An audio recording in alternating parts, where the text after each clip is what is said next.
Voilà, alors je vais ouvrir cette table ronde parce que je suis probablement le moins spécialisé des trois par rapport à la problématique que l'on va débattre. J'essaie donc, moi, de faire des constats en tant que soignant et en tant qu'observateur du monde dans lequel je travaille au niveau hospitalier. Et puis finalement, peut-être d'aborder une réflexion sur comment, à mon sens, il faut se positionner. Alors, le premier constat, c'est que la santé et la vie privée restent pour les individus deux trésors qui sont intimes pour tout un chacun. Mais il n'empêche que dans le monde hospitalier dans lequel on travaille, dans lequel on évolue, disposer, on l'a dit dans les exposés précédents, d'un dossier patient informatisé totalement intégré est finalement devenu une nécessité afin de répondre d'une part aux impératifs d'efficience qui sont imposés tant au niveau des soins, puisqu'il faut arriver finalement à soigner les patients en respectant les durées de séjour, en étant, je vais dire, le plus juste possible dans l'enchaînement des examens complémentaires qu'on leur prescrit.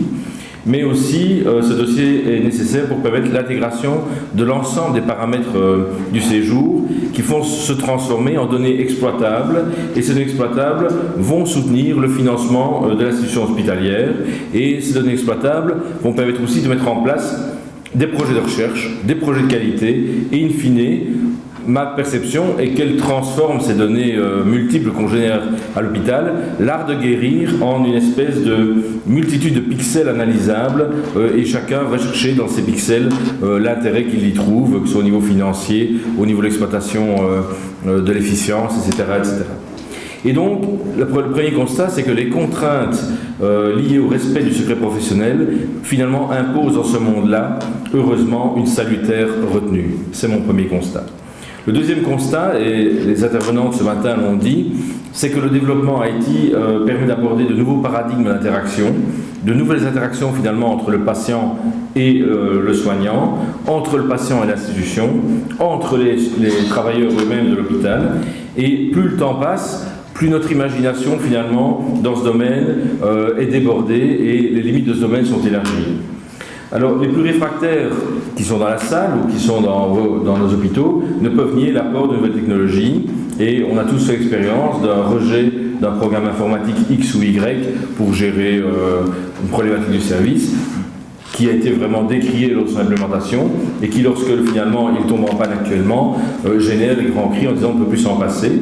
Les plus convaincus de notre milieu, eux, sont impatients de pouvoir en faire plus et arrivent avec leur tablette, avec leur matériel à l'hôpital et sont un petit peu exaspérés de voir que finalement les services informatiques n'avancent pas aussi vite qu'ils le voudraient. Et donc, il est clair, c'est le deuxième constat, que sans ces développements, probablement que les progrès de la science n'auraient pas pu être réalisés et que donc il ne faut pas être contre, il faut être avec et il faut probablement être proactif, comme l'a dit Thomas. Le dernier constat, c'est que la mutation de l'offre de soins, la mutation de l'offre informatique engendre une réelle transformation pour nous de la relation entre le soignant et le soigné. Le corps médical est condamné finalement lorsqu'il se retrouve face à un patient qui peut aller consulter sur Internet, qui peut aller consulter sur des médias sociaux des avis, à démontrer lui-même la réelle plus-value qu'il y a à la relation thérapeutique interpersonnelle afin de garder finalement l'alliance et la confiance de son patient. Et il doit accepter de passer finalement du colloque singulier pour lequel il s'est engagé dans les études médicales à finalement un colloque partagé, une relation partagée, que ce soit avec le web, que ce soit avec les réseaux de données, avec les réseaux sociaux.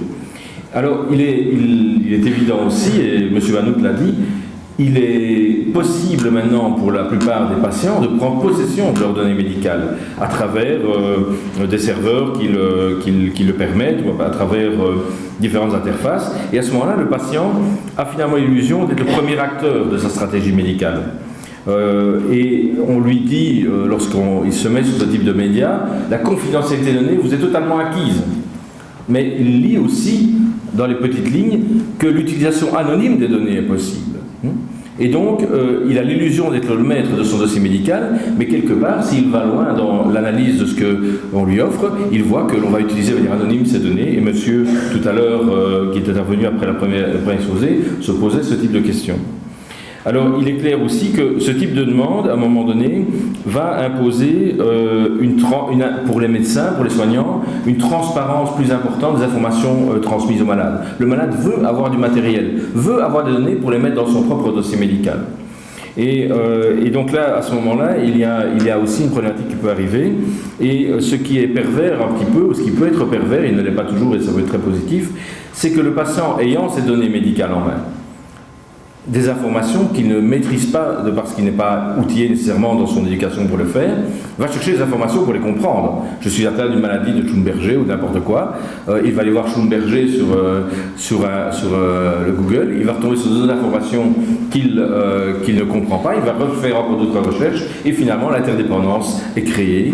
Il y a quelque part là-bas une vulnérabilité éventuellement face à des potentiels lobbying, que sont des lobbying pharmaceutiques ou autres.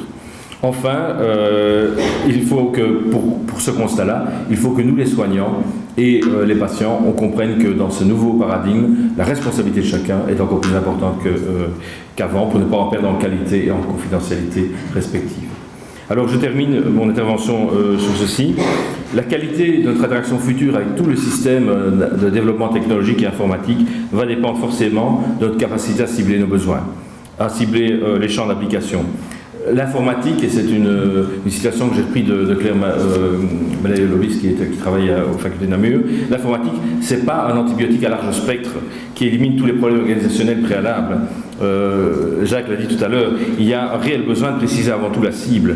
Et il faut envisager aussi tout projet informatique comme un module qui s'intègre dans un tout. Il faut avoir une vision holistique pour éviter évidemment le problème des silos, des saisies multiples que cela va entraîner. Et lorsqu'on a des saisies multiples dans un hôpital, c'est un peu la mérule de la charpente informatique qu'on essaie de créer et ça peut être vraiment beaucoup de problèmes. Donc pour moi, le seul message que je dois donner pour l'ensemble de la communauté médicale et hospitalière, c'est qu'il faut une conduite rigoureuse et holistique du projet que l'on va implanter et agrémenter d'une communication qui est attentive entre les informaticiens et les utilisateurs pour éviter que le support apporté devienne une contrainte d'action. Et c'était finalement ça l'objet de la table ronde.